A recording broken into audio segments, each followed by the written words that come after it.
Hello students, आज हम एक नए टॉपिक को डिस्कस करेंगे जो कि होगा three dimension. Three dimension class 11 से ही शुरू हो जाता है। क्लास 11th मैथमेटिक्स में अवेलेबल है ये, इसके बाद क्लास 12th में भी है। तो क्लास 11th हमारा बेसिक्स क्रिएट करता है। तो अभी तक हम लोग डिस्कस कर रहे थे 2D के बारे में। 2D means two quadrant, two dimension, जिसकी वजह से बनते हैं 4 क्वाड्रेंट। एक एक्स एक्सिस होती है हमारी, एक वाई एक्सिस होती है, दोनों एक दूसरे के परपेंडिकुलर होते हैं। आपको पता है यहां से एक फर्स्ट क्वाड्रेंट बनता है, सेकंड बनता है, थर्ड बनता है एंड फोर्थ क्वाड्रेंट बनता है। ठीक है, फर्स्ट क्वाड्रेंट में आप बोलते हो कि x is greater than 0 and y is also greater than 0। Second quadrant में आप बोलते हो कि एक्स तो लेस देन 0 होगा लेकिन वाई ग्रेटर देन 0 ही होगा। थर्ड क्वाड्रेंट में आप बोलते हो कि एक्स लेस देन 0 होगा, वाई भी लेस देन 0 होगा। और फोर्थ क्वाड्रेंट में एक्स ग्रेटर देन 0 होगा, वाई लेस देन 0 होगा। तो ये होते हैं हमारी टू एक्सिस की वजह से, टू डायमेंशनल, टू एक्सिस या टू डायमेंशनल की वजह से 4 क्वाड्रेंट्स बनते हैं, इन 4 नंबर ऑफ क्वाड्रेंट बनते हैं। तो हम ये बोलते हैं कि हमारे इस तरीके से पॉइंट, जब आप पॉइंट्स कोई डिस्कस करते हो टू डायमेंशन में, जनरली आप x, y को पॉइंट डिस्कस करते हो। ये होता है x की वैल्यू, होती है y की वैल्यू। जैसे आपको बोला जाए 1, 2 पॉइंट कहां पे लाई करेगा, तो आप बोलोगे कि x is equal to 1, y is equal to 2। तो x इक्वल टू 1 पहले ट्रेवल करोगे, y इक्वल टू 2 आप ट्रेवल करोगे, तो यहाँ पे एक पॉइंट मिलेगा 1, 2। अब इन दोनों का जो साइन होगा वो डिसाइड करेगा कि नंबर मेरा जो पॉइंट्स है वो कहां पे लाई करेगा या किस क्वाड्रेंट में लाई करेगा। तो ये होता है टू डायमेंशन के पॉइंट रिप्रेजेंटेशन के बारे में। टू डायमेंशन में अगर मान लो कुछ फॉर्मूला में बात करूं तो x1 y1 मान लीजिए एक पॉइंट है p और दूसरा पॉइंट है q जो कि है x2 y2।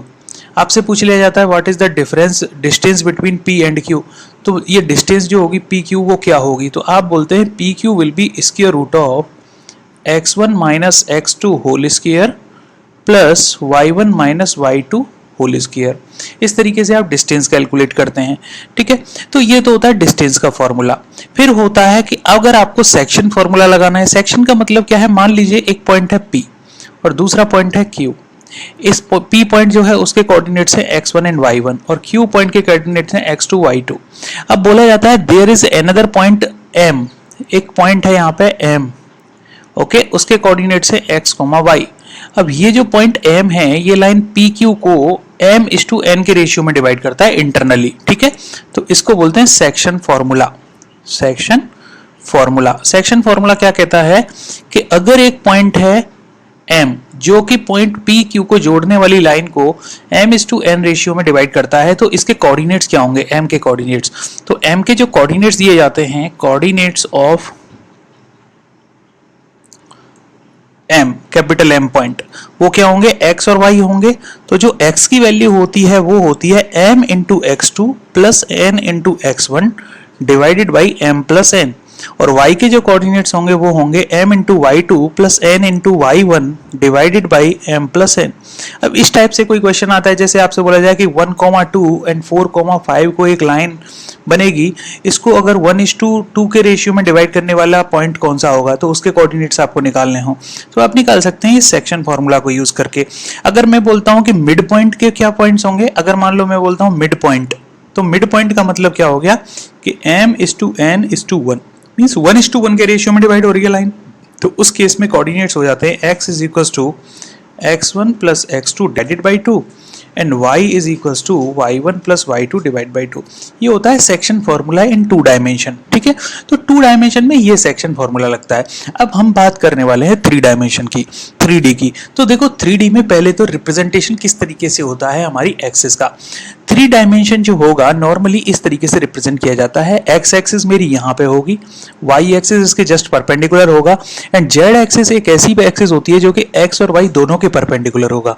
तो एक्चुअली हम क्या कर रहे हैं, 3 डायमेंशन में 3 एक्सिस होती हैं और वो एक दूसरे के परपेंडिकुलर होती हैं। तो मैं कह सकता हूं x is perpendicular to y is perpendicular to z, तो और इंडिविजुअली एक दूसरे के ऊपर परपेंडिकुलर कंडीशन में होती हैं। तो जैसे हमारे पास एक्स एक्सिस यहाँ पे गिवन है, तो एक्स एक्सिस देखो ये हो गई, यहाँ पे एक्स एक्सिस हो गई, तो ये डायरेक्शन होती है पॉजिटिव, तो इसकी जस्ट अपोजिट होती है नेगेटिव एक्स एक्सिस।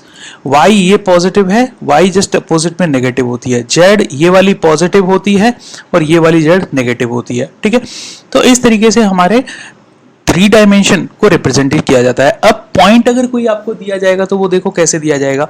जैसे मान लीजिए एक पॉइंट दिया गया है आपको x, y और z, ये पॉइंट इस तरीके से पॉइंट दिया जाएगा 3D में। ठीक है, तो अब देखते हैं कि कौन सी चीज पॉजिटिव आती है, कौन सी नेगेटिव आती है। तो देखो सबसे पहले आप ये समझो कि कोई भी पॉइंट्स जो कि z एक्स प्लेन में लाई करता है, वाई प्लेन में लाई करता है या जेड प्लेन में लाई करता है। तो एक्स वाई जेड के जो प्लेन्स होंगे वो बनते कैसे हैं। यहाँ पे मैंने एक ग्राफ एक डायग्राम बनाया हुआ है, ये वाला आप देखो। ग्रीन कलर मेरा जेड प्लेन को रिप्रेजेंट करता है जो कि आपकी डिस्प्ले पे अवेलेबल है। अगर मैं डिस्प्ले को देखूं तो वो मेरा ग्रीन वाला प्लेन है जो कि जेड प्लेन है, और डिस्प्ले को कट करते हुए पैरेलल टू द ग्राउंड होगा मेरा एक्स प्लेन, ठीक है, और परपेंडिकुलरली कट करते हुए होगा मेरा वाई प्लेन। तो याद रखो any point in x plane, अगर एक्स प्लेन में ही कोई पॉइंट है तो उसके लिए y और z जो होगा वो हमेशा 0 होगा, ठीक है। और any point in y plane, अगर y प्लेन में कोई पॉइंट लाई करता है तो वहां पे x और z दोनों ही 0 होंगे, ठीक है, x और z दोनों 0 होंगे। अब मैं बात करता हूं मान लीजिए x z प्लेन की, तो z प्लेन में x एंड y दोनों 0 होते हैं। तो अगर मान लो कोई पॉइंट यहां पे लाई करता है, यहां पे x प्लेन में, तो x प्लेन में क्या हुआ, x प्लेन में आप ये देखो कि y और z दोनों 0 हो रहे हैं, तो वो पूरा आपका x प्लेन है, ठीक है। तो x वेरी करेगा, y z वेरी नहीं करेंगे, या फिर कांस्टेंट है 0 और कांस्टेंट, तो वो आपका x प्लेन होगा। तो 0 और कांस्टेंट भी आप ऐड कर सकते हो। तो जो हमारे 2D में क्वाड्रेंट बनता है, ऐसे ही हमारा 3D में बनता है ऑक्टेंट, ठीक है। ऑक्टेंट कहां होगा, सबसे पहला अगर मैं इस वाले ब्लॉक को देखूं तो आपको एक ऑक्टेंट मिलेगा यहाँ पे, दूसरा यहाँ पे, तीसरा यहाँ पे, चौथा यहाँ पे, ऐसे ही नीचे भी 4 मिलेंगे, तो आपके बनते हैं 8 टोटल करके। तो टोटल पॉइंट्स होते हैं 8। तो 8 ऑक्टेंट्स अवेलेबल हैं जहां पे एक्स वाई जेड पॉजिटिव होगा फर्स्ट में, एक्स नेगेटिव हो गया, वाई जेड पॉजिटिव होंगे सेकंड में, थर्ड में, ऐसे ही कंडीशंस होती हैं हमारी, ठीक है। तो ये होते हैं हमारे ऑक्टेंट्स। अब जैसे आपको बोल दिया जाता है कई बार एक पॉइंट है, लीजिए आपको बोला गया कि एक पॉइंट है 1 2 3, इस पॉइंट को आप 3 डायमेंशन में रिप्रेजेंट करो, तो इसका मीनिंग होता है x इज इक्वल टू 1 है, y इज इक्वल टू 2 है, z इज इक्वल टू 3 है, ठीक है। तो जब आप 3D में इसको रिप्रेजेंट करोगे तो आप क्या करोगे, सबसे पहले x y z को रिप्रेजेंट करोगे। तो z एक्सिस आपकी आउट ऑफ द प्लेन है, x एंड y ये है। तो अब आपसे बोला गया है कि x इक्वल्स टू 1 ट्रेवल करना है, तो x पे आपने 1 ट्रेवल किया, y इक्वल्स टू 2 ट्रेवल करना है, y इक्वल्स टू 2 ट्रेवल किया है ऐसे आपने, ठीक है। तो x equals to 1, y equals to 2 1 2, और z पे कितना ट्रेवल करना है 3, तो 3 यहाँ पे कहीं होगा, यहाँ पे। तो ये हो जाएगा हमारा क्या पॉइंट 1 2 3, ओके। अब ये तो हो गया नॉर्मल एक पॉइंट, ऐसे ही और भी बहुत सारे पॉइंट दिए जा सकते हैं, तो आप सारे पॉइंट्स को रिप्रेजेंट कर सकते हो। अब जैसे हमने 2D में डिस्टेंस का फॉर्मूला पढ़ते हैं, 2D में डिस्टेंस क्या होती है, डिस्टेंस फॉर्मूला इन 2D में डिस्टेंस का फॉर्मूला क्या होता है, डिस्टेंस दी जाती है square root of x1 minus x2 whole square plus y1 minus y2 whole square से। ऐसे ही अगर डिस्टेंस फॉर्मूला 3D में निकालें तो क्या हो जाएगा, डिस्टेंस फॉर्मूला इन 3D होता है x1 minus x2 whole square plus y1 minus y2 whole square plus z1 minus z2 whole square. It means 2 point, एक पॉइंट P, दूसरा पॉइंट Q। P पॉइंट के कोऑर्डिनेट्स हैं x1 y1 and z1, and Q points के coordinate हैं x2 y2 and z2। अगर इनके बीच का distance हमें कैलकुलेट करना है इन 2 पॉइंट्स के, तो वो होगा d, और d की वैल्यू दी जाएगी इस फॉर्मूला से। तो जो 2D में था सिमिलर ही 3D में होता है, बस होगा क्या, z1 और z2 इंसर्ट हो जाएगा, ठीक है। सेम केस में जो हमारा 2D में हमारे पास सेक्शन फॉर्मूला होता है, 2D के अंदर सेक्शन फॉर्मूला, ओके। तो देखो सेक्शन फॉर्मूला क्या कहता है 2D में, मान लो सबसे पहले मैं बात करता हूं इंटरनल की, इंटरनल डिवीजन। तो इंटरनल डिवीजन क्या है, मान लेते हैं एक पॉइंट है आपके पास P, दूसरा पॉइंट है Q, इस पॉइंट के कोऑर्डिनेट्स हैं x1 एंड y1, और इस पॉइंट के कोऑर्डिनेट्स हैं x2 y2 एंड z2, और यहाँ पे भी z1 अवेलेबल है ऐसे। तो अगर P पॉइंट अवेलेबल है मेरा यहाँ पे और Q पॉइंट है यहाँ पे, अगर इन दोनों को मैं मीट कराता हूँ तो एक स्ट्रेट लाइन बनती है। मान लेते हैं इन दोनों के बीच में एक पॉइंट बनता है M, ओके, कैपिटल M, और ये पॉइंट इस लाइन को इंटरनली डिवाइड करता है स्मॉल m/n रेशियो में। तो इस M के भी कोऑर्डिनेट्स होंगे, मान लेते हैं वो होंगे x y एंड z, ठीक है। तो जो x की वैल्यू होती है 2D में हम क्या करते हैं m into x2 plus n into x1 divided by m plus n करते हैं, और y की जो वैल्यू हम निकालते हैं हम बोलते हैं m into y2 plus n into y1 divided by m plus n करते हैं। 3D में क्या होता है z पॉइंट और ऐड हो जाता है और इसकी वैल्यू होती है m into z2 plus n into z1 divided by m plus n। तो इंटरनल डिवीजन में सेक्शन फॉर्मूला जो बनेगा वो 3D के केस में ये वाला होगा, ठीक है। तो दो पॉइंट्स अवेलेबल हैं 3 डायमेंशन में आपके पास x1 y1 z1 x2 y2 z2, और आपसे पूछा जाएगा कि एक अनदर पॉइंट m है जो कि इस लाइन को x y z में XYZ कोऑर्डिनेट्स हैं जिसके m/n में इंटरनली डिवाइड करता है, तो उसके कोऑर्डिनेट्स क्या होंगे, तो उसके कोऑर्डिनेट्स 3 डायमेंशन में इस तरीके से होंगे। तो ये तो हो गया इंटरनल सेक्शन फॉर्मूला। अगर मैं बात करता हूं एक्सटर्नल की, एक्सटर्नल डिवीजन अगर हो तो देखो क्या होगा एक्सटर्नल डिवीजन। अगर एक्सटर्नल डिवीजन हो रहा होगा तो आपकी लाइन मान लेते हैं कुछ ऐसी है, ये आपका P पॉइंट है, ये आपका Q पॉइंट है। P पॉइंट के कोऑर्डिनेट्स हैं x1 y1 and z1 and Q point के कोऑर्डिनेट्स हैं x2 y2 एंड z2, ठीक है। अब आप लाइन को जब मेट कराते हो PQ लाइन को, तो PQ लाइन बनती है ऐसे ऐसे। अब एक पॉइंट है नया L, L कहाँ है, L या फिर कैपिटल M मान लेते हैं, चलो कैपिटल M, जिसके कोऑर्डिनेट्स हैं x y एंड z, ठीक है।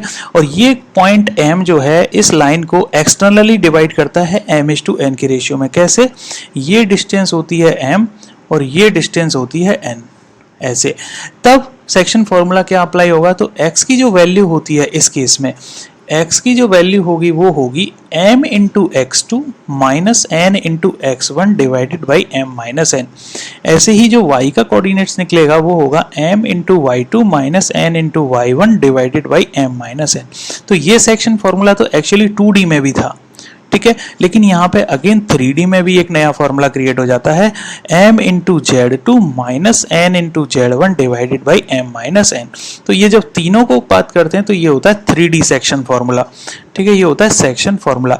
अब देखो क्यों हुआ, आप क्योंकि अब मेरा जो पॉइंट m है वो इस लाइन को PQ लाइन को एक्सटर्नली डिवाइड कर रहा है m/n रेशियो में। तो m जो होगा स्मॉल m ये होगा PM एंड n होगा QM। तो m जो होता है हमेशा अपोजिट कोऑर्डिनेट्स के साथ मल्टीप्लाई करता है और n भी अपोजिट के साथ मल्टीप्लाई करता है। तो इसीलिए आपने देखा होगा जब हम इंटरनल डिवीजन करते हैं तो भी m जो है मल्टीप्लाई करता है x2 वाले कोऑर्डिनेट्स के साथ या q वाले कोऑर्डिनेट्स के साथ, n मल्टीप्लाई करता है p के कोऑर्डिनेट्स के साथ। देखो आप p के coordinates x1 y1 and z1 थे तो n मल्टीप्लाई किया, q के कोऑर्डिनेट्स क्या थे x2 y2 z2, तो वहां पे m, तो हमेशा अपोजिट मल्टीप्लिकेशन होता है।